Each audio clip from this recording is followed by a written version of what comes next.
Ladies and gentlemen, please welcome our guest this morning, Sam Lowe! Hello. Whoop, whoop, whoop. He's not patched through. I can hear him, but can't see him. I can't see you. Why? I can see you. Oh, there, look. Oh, there you are. Okay, That's excellent. mad, isn't it? Wow, very good. Are you all right? You look very well. Well, I'm a bit disappointed one button's been done up, but I'm okay. Well, you know, I'm just trying to keep this above board. It's 9 o'clock in the morning. That's okay. Well, it is Egg Day, like you say, so I'm excited to be here. Oh,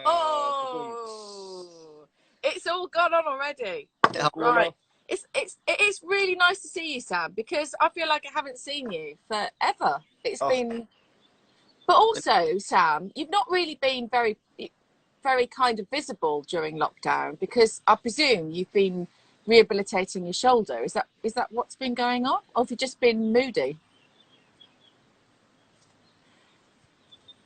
Oh no, he's gone. Sam's gone. Sam's gone.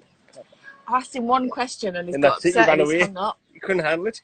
What a crap interviewer I am. He was like, He's walked out. You've done your buttons up. I'm not staying. See you later. That's more like Sam. Exactly. Yeah, that's definitely more like him.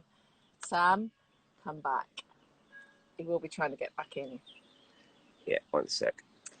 I'm just going to look at some of your messages. But God, this is Geordie like to say. It's my phone. Sorry, I don't know what happened. Are you there? Yeah. He's back. Oh, what happened then? Did you get annoyed with me and walk off? Asking me to join again, so I don't know what happened. Just came out. That's weird, isn't it? You dropped It out. was definitely the buttons thing. Did the buttons up and he just left. Was it something to do with my shirt buttons? I'd need longer than that if there was a done. God. Have you seen any of these, Sam? Yeah. Oh, you have? Okay, fine. Did you see Neil's? Yes. But, I mean, it just started on such a low base. I couldn't Well, believe it's it. what I expected, to be honest. Did you, though? Because because John's did, obviously, John McGuinness, I knew that word. I actually thought John was reasonably well behaved for John.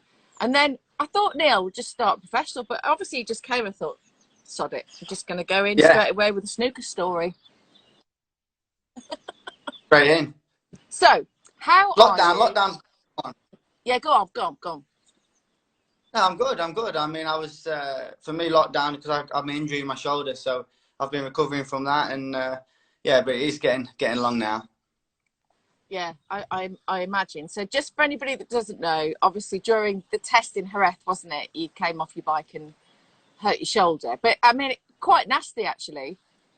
Oh, honestly, it was one of the smallest crashes of my career, and I've had quite a few, to be fair. But I just felt so awkward. I put my arm out, and it just popped my shoulder and broke the top of my arm. So it's actually quite a strange one. And the worst bits, the ligaments in the front, because I ruptured the ligament in the front of the shoulder, so it's taken some time to be right. But now it's okay. Well, I can play golf. Okay. Oh, well, if you're playing golf, then I think you're a happier Sam. A happier Sam, and it means I can ride a bike. And was the shoulder thing giving you jip at night? Yeah, still is at night a little bit. In the days, honestly, now it's quite good. I'm training back riding motocross, riding on the little bikes, because that's all we can do at the minute, and I feel really normal. Just a little bit, not much sleep at the night. That's why I'm looking older, you see. I'm only 21. I just had a... Hey, you're turning 30 this year, aren't you, finally? Oh? Racing age, I must be 25 at least. Oh, Chris Walker age, yeah, it's not 5 off. Foggy age. What about that? What about Carl Fogarty? Oh. Did you know about that? What? No? Oh, so Jamie Whiston told us his story about when he had his crash in Phillip Island. Yep. And Michaela was obviously all of a do, and so Jamie went back to the hotel to get some clothes and passport and that, so Foggy could go to the hospital in the helicopter and stuff. And so he thought, I'll have a quick look in his passport, you know, because passport photographs are funny and everything. Looked at his date of birth, and he's 2 years older than he said he was all his career. That's great, that is. Isn't it? Well, I've known you since you were about 12, I think. Have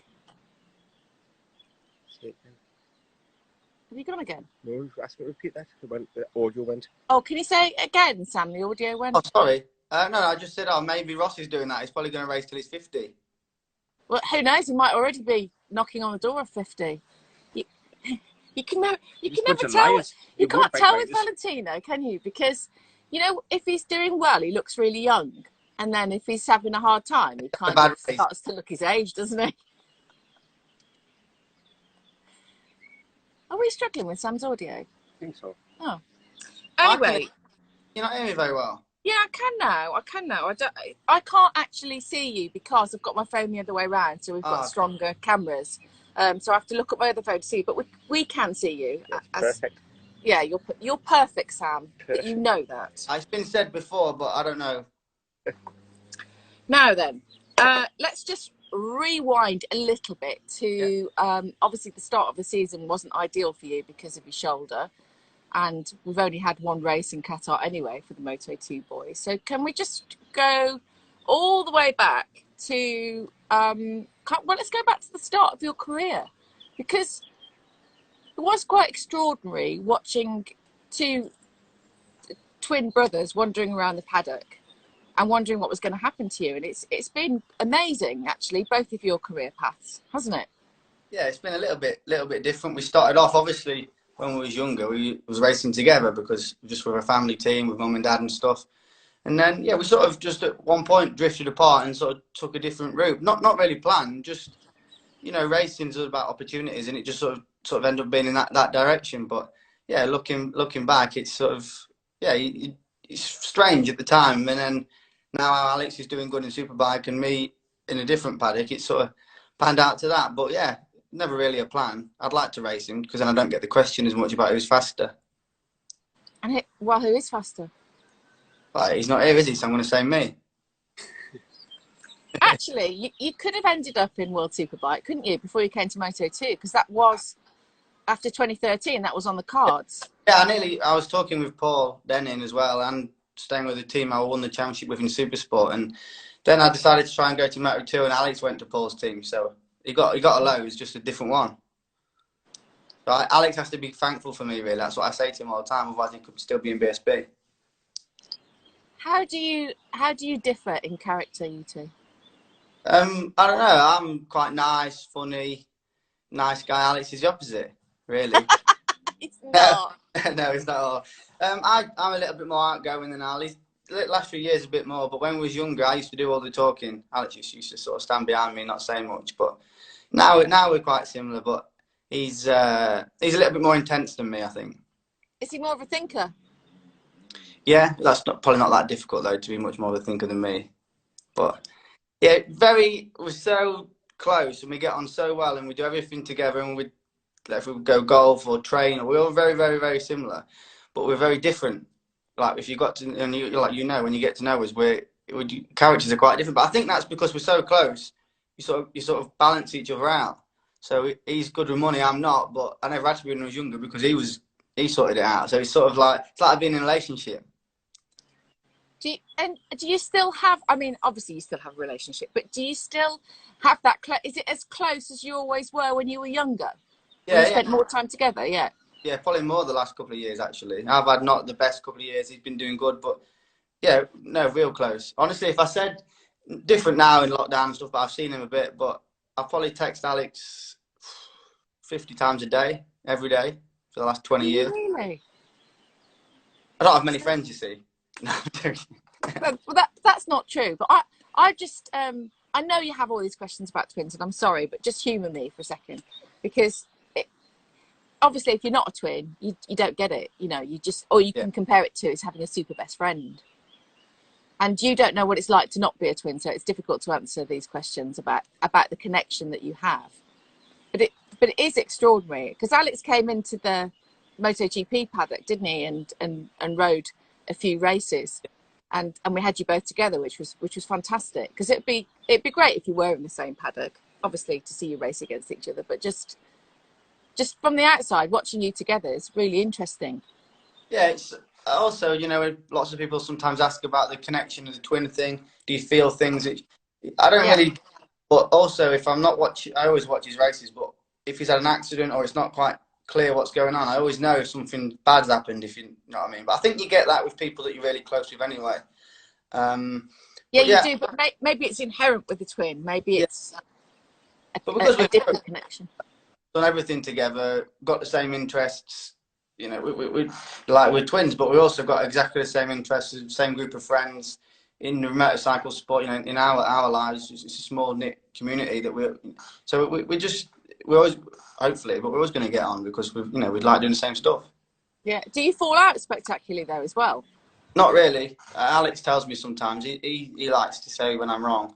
I don't say too much, but we never fell out. We fell out once. I think it was about 18 for about 20 minutes. That was about it. Okay. That'll be over a girl, so that's all right. Somebody asked actually. I wasn't going to read it out, but now you've just mentioned girls. Rakonishkov says, "What kind of girls do you like?" Alex likes to answer this one normally because he says, "Oh, Sam always used to try with my girlfriends when we was younger, but I never used to try with his because they weren't fit." So it's not very nice, is it? Well, and older probably. Yeah. You like an older woman, don't you? Well, yeah. Look, proves here, isn't it? Yeah. But yeah.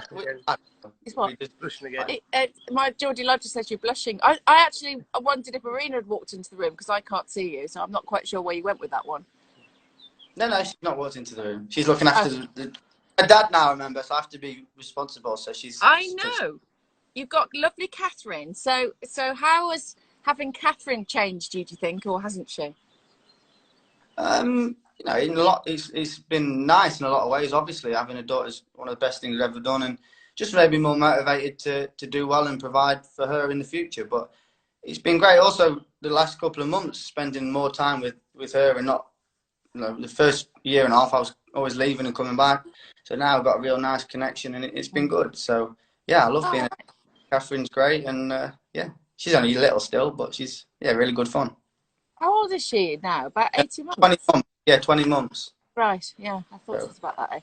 So actually, that is quite significant, this time that you've been able to spend at home in terms of creating that bond. Now she is like a little bit older than a tiny baby. Yeah, she started talking a bit and running around and playing. So we're on the same wavelength. You know me well, so you'll know that you're on the same wavelength, me and Catherine. So that's definitely helping at the minute. Poor Catherine. What was your childhood like, Sam? Good. Obviously, mum and dad, we're real close. Dad had his own business, so we used to go from school and go there to work, me and Alex. But yeah, really good. We was always racing orientated from a young age. We had like motocross bikes when we was real small, and yeah, it's great. Really, I never wanted for anything. In fact, mum and dad worked the hardest to. You know, racing's hard work when you're younger or starting out, because it's expensive. So especially then, mum and dad had to pay for two of us together, try and give us the same opportunities all the time. That puts a lot of pressure on them. But yeah, no, I had a great upbringing, and yeah, in Lincoln. So I was from Lincoln. Well, I'm from Lincoln, and it was little quiet city. Is nice. Yeah, good. Can't complain. So did your mum and dad have to give up anything because you two were racing? Because it's quite intense, isn't it? Yeah, financially a lot of sacrifice and remortgaging the houses, and dad working every hour under the sun. Like a lot of, you hear a lot of, people starting out in sports or in motorcycling. So yeah, they sacrificed a lot. That's something that I'll always be sort of in debt to them for, because without that, we wouldn't be me and Alex wouldn't be where we are. So yeah, it's not easy starting out for a normal family.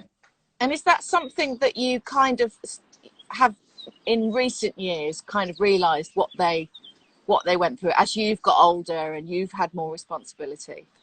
Yeah, definitely. Also, when you're young, sometimes you don't maybe understand not the money, but like the worth of things, how much sacrifice and how much it actually does cost. I think that was something. But after mum and dad always brought us up well. We had to work as well to help dad to pay for racing. So yeah, I definitely understand it, and luckily the last few years they've been able to relax a bit more, and well, dad still goes to work every day, but a bit more relaxed, and come to the races and enjoy it. And what would you say were your pivotal moments in your career? I'd say 2010, because 2009 I still rode for, like, we ran the team from home, like a little super sport team in England, there was like a cup series, like a little bit less than the main championship. Yeah. I remember saying to dad, I want to try on like a top bike in the British Supersport. Try and ride for a team and see how good I am. And if I can't do it, you know, we'll stop and I'll come to work and that's it. So 2009, I was still working. 2010, we sold all the bikes we had for the 2009. Paid for a ride with the GNS racing team, and yeah, I wanted to see it's sort of like not like last hope, but if you can do well, then it can go forward. And yeah, I managed to win the championship and then on to World Championship. So without that, it could have gone a very different direction. So that was a big risk year, actually, then. Yeah, it was for me and Alex. I mean, Alex then had a couple of tough years because we sort of, in effect, ran out of money, or it was difficult to make something better. So, yeah, I got lucky to win the championship and go another direction. Alex had a couple of tough years. Yeah, it was. If I didn't do well that year, I'd have been end of my career, I think. And your dad's company is what would you have been? Electrical. Just an electrician, yeah. So like all big cables and stuff in quarries. I electrocute Alex all the time when he was little. It's great. Because when the cable used to get pinched, so we used to go to one and turn it off, but it'd be quite far sometimes. So he'd call me, "Is it turned off?" I'd be like, "Yeah, turned off." See you later, Al. He walked home about 7 miles in like big boots and that because I gave him a shock. It's great. Yeah. He did. Are you a few minutes older than Alex? Is Alex younger than you? Yeah, I'm 2 minutes older, so yeah. He has to answer to his older brother, doesn't he? Well, it sounds like there's quite some consequence if he doesn't. I did it 2 or 3 times, and then by the last time, he just walked home. I said, "Oh, sorry, I turned the wrong one off." Great. You've got to have a good sense of humour to still be. He's got to have a good sense of humour. Oh, Didn't like it that day. Oh. So you won in 2010. Yeah. And then you moved up to. Yeah. Then the World Championship. Yeah. Then I got a call from Simon Buckmaster of the PTR Honda team. Eugene Laverty had just moved up to World Superbike, and it was a big. That was also the winning the 2010, but also getting that opportunity was a turning point because it was he offered me to go there. No, he paid me a little bit of money, but paid all my travel and everything. It was such a massive opportunity for me. And did you feel like you were a king with all those expenses? Yeah, felt like a hero. And I was, but then it was the first stopped working, went there, and I finished 3rd in the first race in Phillip Island, so it was like a good step up. And then from then it was. Yeah, I sort of felt like I belonged in that paddock and, yeah, it got better and better. So, yeah, so the win in the 2010 and also the opportunity from Simon Buckmaster, that they were 2 things together, I think, got me to where I was. It could have gone very differently. Can you remember, presumably that would have been the first time that you would have ever ridden at Phillip Island then? Yeah, it's the first time I'd ever ridden Phillip Island. I obviously watched it on telly, heard that everyone loves Phillip Island. Got there and I thought, oh, yeah, this is great. And now we go in the end of the year, as you know, with MotoGP, but Superbikes go at the start of the year. Yeah. So it was always hot, sunny. It was a great week. I'd not really travelled that much in my life until that point. I was there in Phillip Island on my own. Just thought it was great, really. Talking to some Aussie birds on the beach. So had you been abroad before? Yeah, a little. I'd been to Spain, just been to Spain and been skiing a couple of times with my family, but never on my own. And it was like, yeah, definitely a bit of an eye opener because it's a long way to get to Phillip Island. First time like on a real long flight. I'd never been to America or anything, and I was just like, I couldn't wait. So it was just a big learning curve that year. No one really knew who I was. Obviously, the team had done good. So probably some people didn't expect me to get that ride, and yeah, and then nearly won the first race. I led out the last corner, but then Brock Parks and Scasser passed me to the line, and Alex smashed the telly at home because he was watching in like middle of the night, and I led out the last corner, and then he threw the control at the telly because I didn't win and broke the telly. We had to have like 6 months without a telly when I got back. Nice one. Well, Brock Parks have got a bit of home advantage there, haven't they, really? Yeah, but the only thing the team said to me, they probably didn't expect me to be in that position, but they said, look, don't lead out the last corner because no one wins if they lead out the last corner. But I got that giddy on the last lap and I passed Scasser halfway around the last lap. And I thought, oh, I could win. But yeah, I was only young and but it was close. It was good. Yeah, it's an amazing circuit, isn't it? Because it's so different when you're there to what you see on TV. Because obviously TV flattens out all the elevation changes, but Yeah. it's just raw, isn't it, Phillip Island? Yeah. So fast, so fast. Yeah. When you're missing the feeling or not got much confidence, it quickly turns into not the best track in the world when you're struggling. But it's beautiful. I love the whole atmosphere there. You know, the small little island where the track is, and yeah, I really enjoy it. And Alex then. So when Alex started traveling the world like you did, did he embrace it in the same way? Did he feel the same way? Was he giddy about going and travel? Yeah, I think so. Yeah, because 2010, 11, 12, really, 10, 11, it was difficult for Alex because we sort of riding a bike, it's not even a full-time ride sometimes. Yeah. And then it would have been 2014, really, his first year going with Paul Denning in World Superbike, going around the world. So, yeah, we both enjoy the travelling, enjoy going to new places, and yeah, he loves it.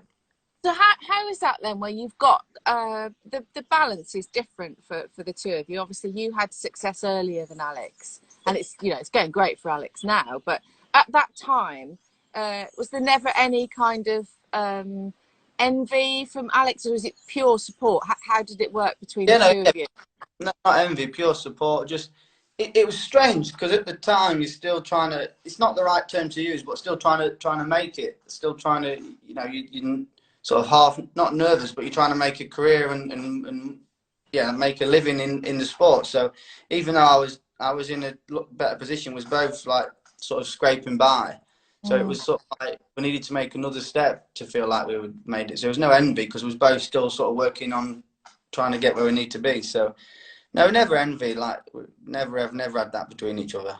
Amazing to have that support from each other. I mean, I've seen you together. I've seen it, but I think a lot of people in motorsport and bikes think that if you've got a ride in a World Series, in a World Championship, that you're minted, and it doesn't work like it doesn't even work like that in MotoGP, does it?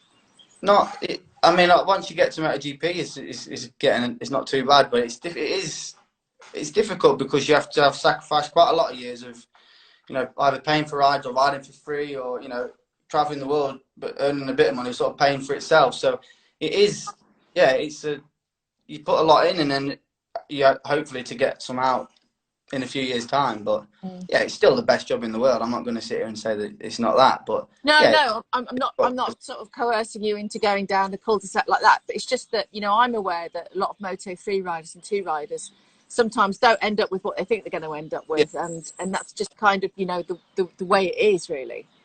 Yeah, I think so. I think maybe. Definitely, what it's perceived to be, what you're making, is probably not quite what it is. Even in Moto2 now, Moto3 now, it's not that easy to make a lot of money. Maybe what people think.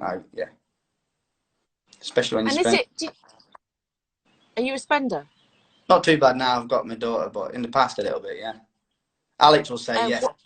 We need to get Alex on, don't we? Yeah. What do you spend your money on? Just everything, mostly on golf. And just presents for my friends, and yeah, just silly things, but not silly things, but just I'm too generous sometimes. Okay, yeah. So you're spontaneous with your money. Yeah. So when you came, obviously we got to the sort of story where you. Oh no, we haven't covered this. So you won the World Super Sport Championship in 2013. Yeah. And actually, you won it with a round to go, I think, didn't you? Yeah, it was basically a head-to-head between me and Keenan, and yeah, I won it in Magna Core, and there was still Jerez to go after. Just a good year. Do you know when you have one of them years where everything goes your way? The team was mint, the bike was great, and just clicked for me that year. It was really, really nice, and yeah, I managed to win the championship, a round to go.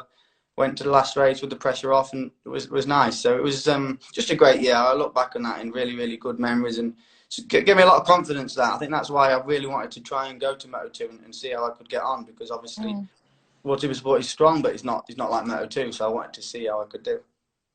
Yeah, and we've talked to lots of different people actually on this little breakfast thing that we've been doing, and everybody said it's 80% even more in your head racing, because so many people have got the talent and are fast and race a bike, but it's the guys that become the world champions are the ones that can switch it on for every single race. Would you adhere to that? Yeah, I would adhere to that, especially let's say in like not Moto2, but all the top classes. A lot of it is because to get there, or at least to be in the top 50% of them grids, you probably potentially can win the race on your day. In Moto2, definitely, there's 15 guys that could win any day, and I think to keep week in week out to have a bad race, but then come back and be on the fresh and know that you can do it again, not take a hit in confidence. That's where it's at in our sport. Like for me, having a difficult year in 2017, maybe lost a little bit of confidence, and I'm still building back up from that now. So yeah, it definitely is in the head. The last bit, of course, it's not all in your head. You still got to get the feeling with the bike, with the team, and everything else. But yeah, if you're not there mentally, you can't win. But also, I mean, even a lot of that can be a head game as well, can't it? The feeling with the bike, like if you get something stuck in your brain that's not right with the bike. Yeah, definitely. Also, I remember what I was like in, say, 2013. The team could put the wrong shock in and I'd still be fast because you're that confident and you're that. So it is a very much confidence can polish over many things. Yeah. Both ways. It can be a good polish or it can make things worse that aren't even there. So it is strange, that is, and I think if you can figure that out, that key switch in your brain, then you can make a step. Yeah, you had a cracking couple of years really in Moto2 before moving up to MotoGP with Aprilia, and I know you were really excited to make that move up with the factory and everything. And we just touch on that because obviously it has played quite a major part in your racing life because it didn't go according to plan. And with a bit of hindsight now, looking back, what happened? Why don't you think it worked out? It just didn't fit the people there and the way they were trying to run the team at that time. It just didn't fit. I mean, I actually tested the year 2016. I was in Moto2 still and testing the bike, but not working on anything, just riding the bike, just because they wanted me to get up to speed and everything else.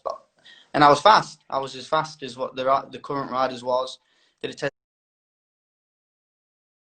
test in Mazzano and I was quicker than Bautista was that year, so I was going good.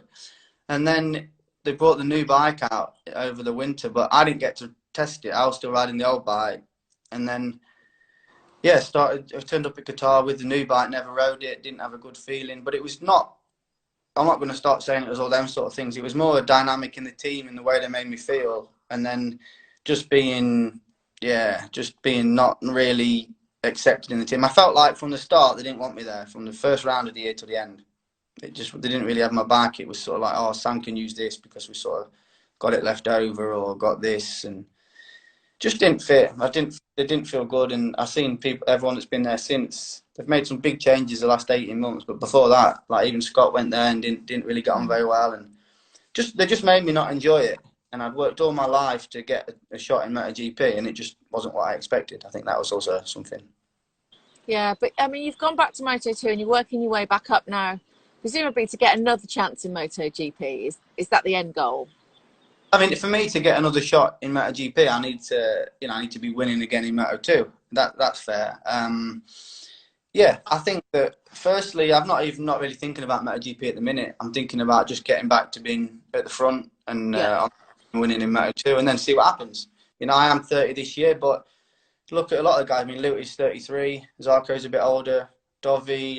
Now there is some trend. Some results are coming a bit later on. So we'll see. But for now, I just need to focus on getting back to where I should be in Moto2 and enjoying it again there. And you are now in a team where you can do that, aren't you? Yeah, I've got the best team on the grid. There's no question there. It's a great team. Really different, actually, the way they run the team compared to what I've been in the last couple of years, and in a positive way. Okay, I didn't do the first round, but the way that Winter was going, basically everything's covered. This team runs like I expected the team to run when I got to MotoGP. That's, I have to focus on riding the bike. That's it. Right. Anything else I need, I ask for what I need, and they just do their best to give me that. And if not, they tell me why they can't or don't think they should give me it, and with a good explanation. And that's, I think, what any team should be. If you work together and at least I listen to what they say, they listen to what I say, and of course, I'm not always right. Maybe they're not always right. That's just the world. But if you can have a dialogue and a conversation and just a real team atmosphere where you're working together, it's unbeatable in the end because you get confidence from that. And that's the opposite to what I had, for example, in Aprilia, when I'd ask for something and it'd be like, not, they didn't say it like this, but nearly like, look, you don't know anything. You've just come from Moto2. You just ride what we give you. It's like, okay, fair enough. But the year before, I was winning races. It wasn't that bad. So just totally different. And the team's great, and I can't wait to get back going. Yeah, I'm sorry you had to go through that because it's a massive kick in the teeth, isn't it? And you know, it's the last couple of years kind of building yourself back up again. But we were all so excited to know when you've got this ride. And of course, at the time, well, until Valencia, actually, you were going to be riding against the world champion Alex Marquez, and now we know he's moved up to ride with his brother. Yeah. And does that? Were you kind of a bit disappointed that you wouldn't be riding against him, or are you glad that he's moved up a class? Yeah, one, of course, it'd be great to be his teammate if he just won the world championship, and also he's got a lot of. Okay, he's different to his brother, but his way of working would have been quite similar because they're like me and Alex. I think they're very close as well. Yeah. So it'd been good to see that, at first hand. I think that would have been interesting. But yeah, at the end of the day, he deserves his shot. I think in MotoGP, he's world champion, and Augusto Fernandez is a great guy. Won races last year, and I'm happy to share the garage with him because you know it as much as I do. Once you get into the race weekend, once you're actually there, it's very much your side of the garage you're trying to work with and work on. But obviously, the stuff before and in the testing and the press events and stuff, it probably would have been nicer to be teammates with Alex Marquez because I could have. Yeah, you're always trying to learn and improve as a rider, so you could, take some bits away from it. Yeah, and of course he knew the team and everything as well, so maybe it would have been helpful, but maybe not as well. The team is also good. The sponsors and everyone's happy, but the team atmosphere was already good in testing, so I think that's not going to be a problem. Yeah, it is a great team. I mean, that's why they've won world championships because they're so sorted and together now, aren't they? And they've had their troubles in the past, but it seems like it's all good now. And where was I going to go next? Let me ask you some questions that people have sent in. Okay. Frank wants to know if you and Alex have ever played the swap game. Yeah, a lot. When we was younger. When we was at school all the time. At the school we did it a lot, changing classes and stuff like that. And a couple of days Alex had to do double lessons because I was at home still. But the last few years, not so much. There was a fitness test once in Monza that Alex had to do for me. But apart from that, with racing, we've been clever. Why weren't you fit enough? Well, I broke my collarbone in Assen, but it wasn't that bad. But I knew they was going to ask me to do press-ups in Monza only 2 weeks after. And it was my right collarbone. But straight away it was wrong because Alex walked in holding his left one. So he got it. And then they said, oh, can you do 10 press-ups? And he just basically did them like it was nothing. And I was like, at least try and make out a bit of... but in the end, it was okay. I think I was worried I finished 5th or something. So they believed us. Can you say happy birthday to Emma Strawford, please? It's Emma's birthday today. Happy birthday, Emma. Hope you have a lovely day. And, enjoy yourself. The best track that you've been to, HW14, would like to know?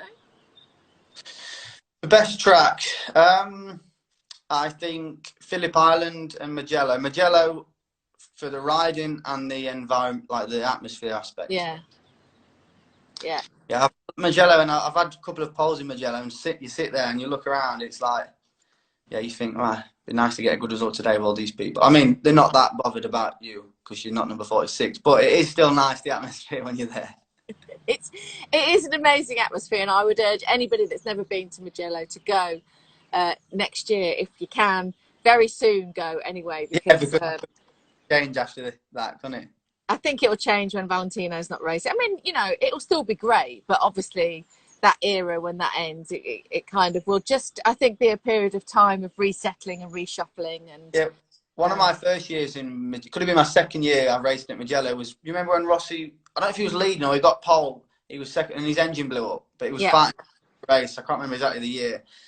And I was in the paddock, obviously just finished the Moto2 race, and you just sort of heard and felt the whole atmosphere of the place just drop a little bit, and it was quite surreal actually. Something nice to see that feeling he has on people. It was good. Bad, vibrate, but good to see it. It's amazing, isn't it, really, when you look at his legacy? I mean, obviously, it's still riding as I speak, in terms of contracts. And we interviewed him on BT Sport at the weekend about, you know, the future, and he kind of gave two schools of thought. You know, he said, I've had a really actually quite enjoyable lockdown in terms of being chilled and knowing that I can chill out, and that's quite a nice life. But the more, I think, the other argument he gave was a bit more convincing to me anyway, in that he said, the day I retire, I can only see sadness from my side because my whole being is racing. And from what you've read and from what you know about him, do you think that he will carry on racing, and do you think he should? Do you have any feelings about that? Yeah, I think he will. It would be personal. My view is that he said about, it might be easy to retire with no fans or something, but I think for Rossi, you don't want to retire like that. He still thinks he can be at the front, which he can be, and I think he'll do another year at least, and at least have a full season at it, trying to get back to winning a race. I think he should keep going now. I think if he'd have stopped like on top, would have been quite a few years ago now. So now he's in this position. I'd keep going and try and. He can enjoy it. You're a long time retired if he stops now. He's still there. He can still compete with the guys. He loves life. I think he should keep doing it as long as he can, because you know when you retire, it's sort of that's it. So then he'll do something else. I know, and like he said, he can enjoy it, but he may as well keep going. I don't think I've never met anybody, a racer, four wheels or two, that's been able to find the same feeling as when you win a race. There isn't one, I don't think. No, there isn't one. But I was lucky enough. He invited me to the ranch a couple of years ago now, and I went there. And honestly, he's the first one out on the track going round, and the last one in. So he absolutely loves riding when there's no one there. Nothing really on the line. He just loves it. So I think he'll keep going. While he can be competitive to the extent of top 5 podium sometimes, I think he'll keep going. And I think I think he should. I think he can't quite have a normal life like everyone else, really, when he stops. You know, he can't just go and chill on the beach, or because he's still going to be Valentino Rossi. So I think he should keep going now. He's past that point of stopping on. He should just keep going forever. Forever and ever. Otherwise, we have to have a massive public holiday. If I was him, I'd keep going a couple more years. Yeah, I think you're probably right. So you went to the ranch. So that's quite a VIP set of people that get to go to the ranch, isn't it, to ride? So how was that then? What was that like? It was a bit surreal. The first time I went was it must have been 2015, and Alex was racing at Imola, so it was only just down the road. And I was texting him. He said, call me when you're close. I'm there. I was thinking that, I'll call him. Call Rossi. I was nervous actually to call him, so I called him, gave him direction, got down there. It's a lovely little place they've got there. It's like an old farm in effect, but they've done it up nice for the ranch. And I walked in and he said, Sam, I've put the Superbikes on the telly to watch your brother. And I was thinking he probably doesn't even know who Alex is, so that was nice straight away. He said Superbikes was on. He says, what bike do you want to ride? Because I didn't have a bike or anything. I had my gear. And he took me into this little room, and it must have been 10 bikes in a line, all with 46 in the dock on the side. And he said, KTM 250, KTM 450, Yamaha 250, Yamaha 450, Honda 450. Reeled off all these bikes. He says, I need to have everything in case somebody comes and they're faster than me. I need to have the same bike to do them. So it was just the way he thought about it was just great. Just got an attitude that I want to just beat everyone. And that was great. I like that. And so what did you ride? He said, Sam, take the Kawasaki because he's got a new tyre on. So I took the Kawasaki. I had a midday. And at the end of the day, I said, look, I've used your bike all day. I've had a mega day. Thank you very much. And I went to give him like 50 euros for the fuel. And he said to me, stop for a second. And he says, he says, I've been obviously running this ranch. Like, he goes, no one's ever offered to pay for the fuel or anything before. He said, I don't want your money, but you can come back here any time. So it was nice. And then we've always had dialogue since then. he did text me saying not to ride the Aprilia, which was good. Did he? But I'd already signed, so I was like, okay, that's fair enough. But wow. That's so. I understand that is the cutest thing I've heard in weeks. Actually, I think that you offered him the money for. It's so English, that isn't it? So let me give you. Come on, let me give you half. Let's go halves on the fuel. It's so. Imagine me. I just rocked up there. I literally had one of the best days of my life. Pulled in, rode all day, barbecue. Great bunch of guys. Obviously, the academy, also the guys that run it, the marshals and that. Nice people, and Rossi was sound. And it's like you'd pay to do that. So I just thought it was only just. I'd try and. It's normal at home when we borrow people's bikes, you fill it up or you repair it if you crash it or whatever. And he was just sound, and he just looked at me, and since then, I've speak to him a little bit. I'm not massively friendly with him, but I have his number, and he's been sound to me, and it's great for me. Obviously, growing up watching him, I think he's a hero, and he's done nothing to. Sometimes they say don't meet your heroes, don't they? I think it's what people say, but for me, it's been to meet him in the way he's been is more than what I thought, and that's great. Yeah. So growing up, he was one of your heroes. Was there anybody else that you admired and kind of followed when you were growing up? Yeah, Likewise. Mick Doohan, really, because me and Alex at the time, so like 94, 95, 96, them times, we was obviously 6, 7, 8 years old, and watching the season reviews always all night. We had bunk beds at the time, so we've been on just watching. I think I commentated on all the races, and obviously Doohan was winning. And so I like the way he rode, and obviously when you're a kid, you're drawn to the guy at the front. So yeah, definitely Doohan. And then, and then, sorry. Then obviously Rossi was already in. I think was it 2001 his first year in. Was it 2000 or 2001 his first year in? 2000, yeah. Yeah, and he won it in 01, didn't he? See, I was only 11 then, so I was watching it thinking this is the man. So yeah, no, definitely. Yeah. Extraordinary, kind of taking me back there to the early 2000s, just extraordinary heady days of MotoGP where you've got this huge character with this incredible amount of charisma. And I've only met personally a couple of people that have got that kind of charisma. One was George Best, and one was Tom Cruise, actually.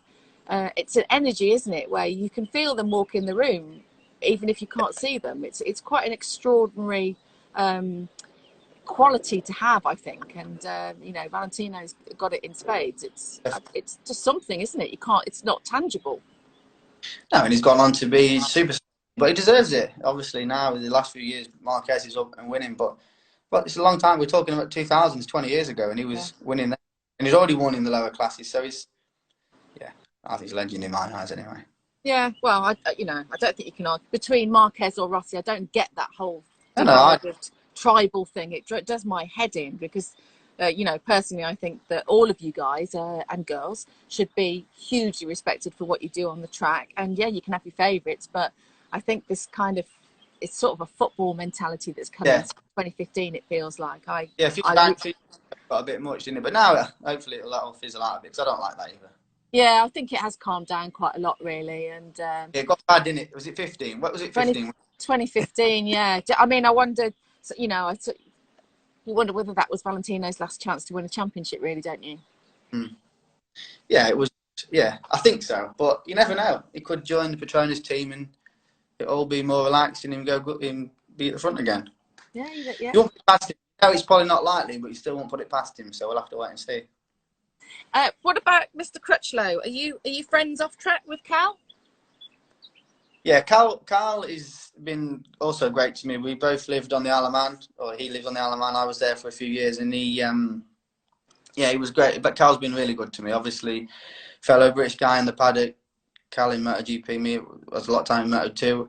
Helped me out a lot, gave me some advice at key moments when I needed it. Also helped me a lot in that Aprilia year because that was a difficult time. We'd travel back from the races together sometimes, and he would really help me. And I was sort of would ask his advice. Do you reckon it's me doing something wrong, or is it them, or what? Should it be me that changes my expectations, or what I think from the team? And he helped me a lot at that time because obviously he's riding MotoGP that same year, so it was very easy to talk about it. But Cal's a great guy. Also away from the track, he's another level. He's a real nice guy, real generous to me, and spot on. Yeah, I think Cal's different. You see flickers of it in interviews.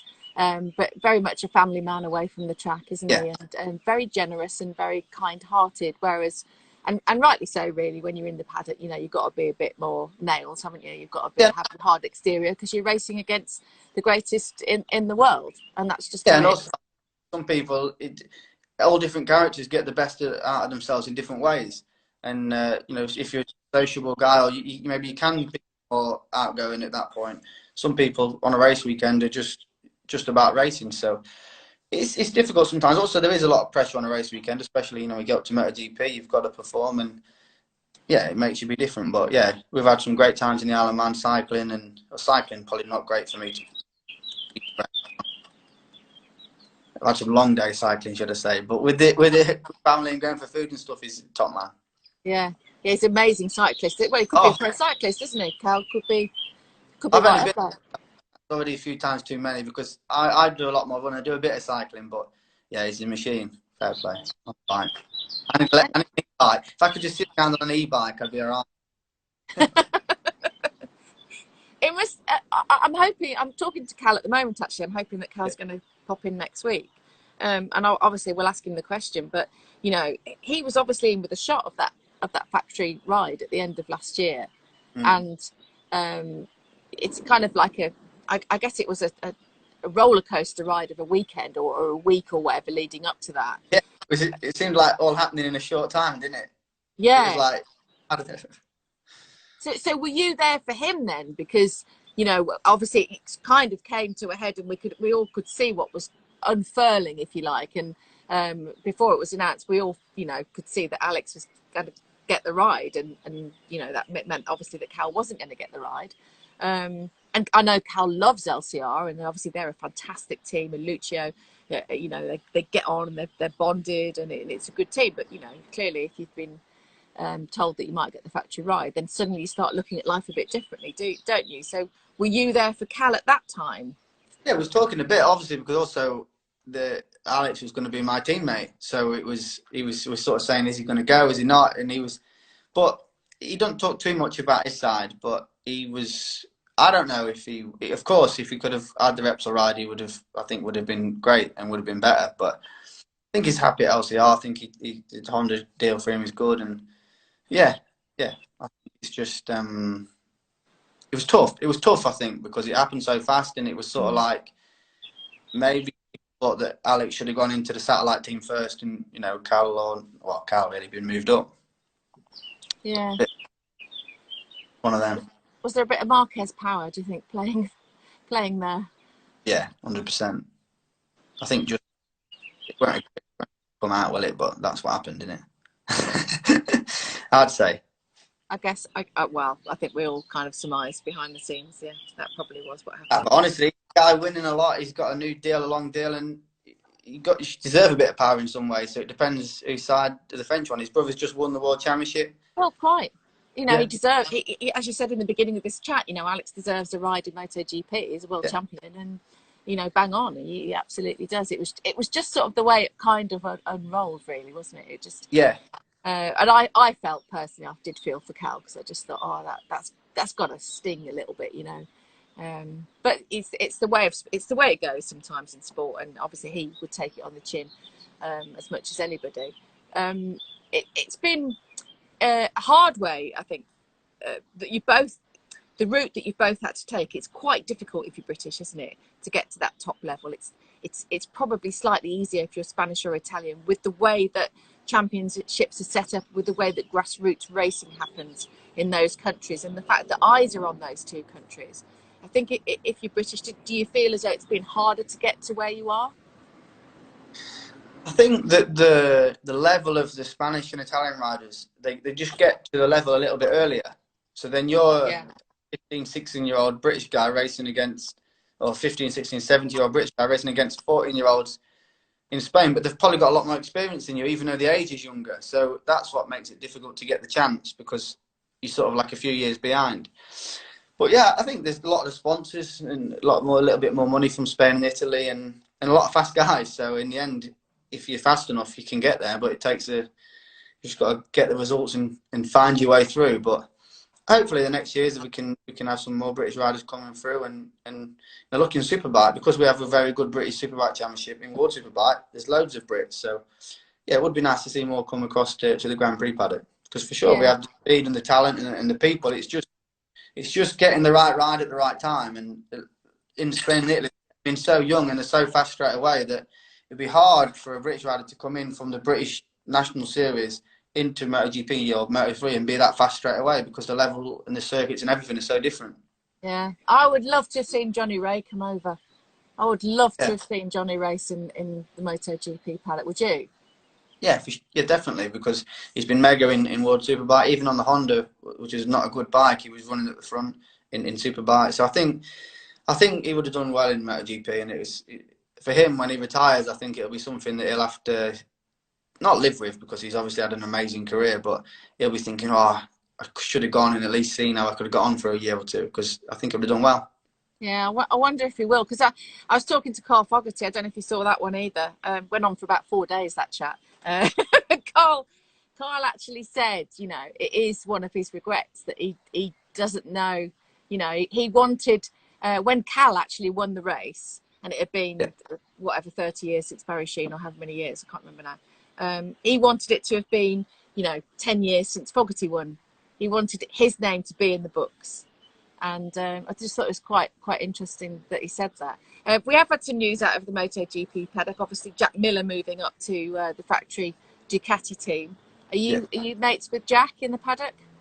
I think everyone's mates with Jack in the paddock. He's a real nice guy, and yeah, I think for the way he rides, the way he put on the end of last year, he put it out there and was regularly with Dovi, the second Ducati, or even sometimes the first Ducati, definitely mid-race. So I think he deserves that ride. I think he can get better, because remember, he went straight into MotoGP, Moto3, so I think he's going to get better and better. And yeah, I think the character he is and everything else, I think that's a good signing. I think it's good. Yeah, obviously it has consequences, presumably for Danilo. I mean, I'm only saying that presumably because I don't think Andrea's signed long term. So it would be wrong to kind of say Danilo's not going to be in the factory team, but we all love Danilo as well, don't we? I think that Dovi will sign, but I think that it would be just to do on the contract, because I think times could be hard now, and maybe he might have to take a bit less money. But where's he going to go, Dovi, if he doesn't go there? There isn't anywhere, is there? But I think KTM are going to keep the people they've got. So yeah, we'll see. It's a shame for Patricia, because he's one of the nice guys in the paddock and stuff. But then the factory Ducati rides are sought after ride, and you need to be.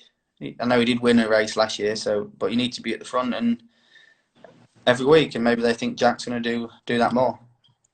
Yeah. I guess particularly towards the back end of the season. Well, who knows? Maybe one day we'll see Danilo in World Superbikes racing against Alex. Yeah, possibly. I think he could go there in the Ducati team, or even for Aprilia in MotoGP. I've heard it could happen. So yeah, that could be. Because I don't know what Ione's doing. No one knows what he's doing, do they? I don't. He's the one. He's just the one personality in the paddock that I honestly could say I don't really know. I've interviewed him once or twice, and you just don't. It's kind of hard to. Usually, you can strike up a relationship, with a rider and feel the relationship, feel the interview, feel where you can go with the interview. But I just have never had that with Andrea. I would like to interview him and trying to get into his head, but. It's bizarre, he's so fast as a rider, and yet it doesn't seem that the focus goes hand in hand with the speed somehow. Yeah, it's strange sometimes. Some of the stuff he does is strange, but then he'll turn up one day and get a great result, and then that's what keeps him there. So it is difficult, but Aprilia have stood by him so much for all this stuff that's going on and other things before, and nice to see that, because they've not always done that in the past. Well, yeah. There's a strange side of racing. It's top level sport. I think there's always interesting bits and pieces. Georgie Lodger, are you writing something for me to ask Sam? Yes, but it's nothing to do with racing or anything. Okay, well, Sam doesn't mind talking about things that aren't to do with racing. What is it? People are saying he just realised IK is back over, isn't it? Because they're loving his light shade behind him. Okay. Yeah, Alex smashed my light shade with a golf club. Why? because we got some new clubs. We both got some new clubs from Callaway, and and he smashed it. But yeah, it's been a while now. It's probably been 6 months actually. So the bulb and everything went. So I do need to get a lampshade, but I've not been in a rush in lockdown. Okay, I'm very bad DIY, like the worst person in the world. So you know IKEA is open, so you can go and sort that lampshade out now. Queues on online. How big the queue is at IKEA? Yeah, you don't want to be cute.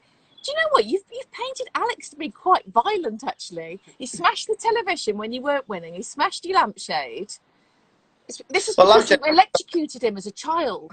There's always a consequence to an action, Sam. Yeah, there is. Have you got a man cave? Well, this is just a gym at the house. Yeah, but no, not this is just the gym. Okay.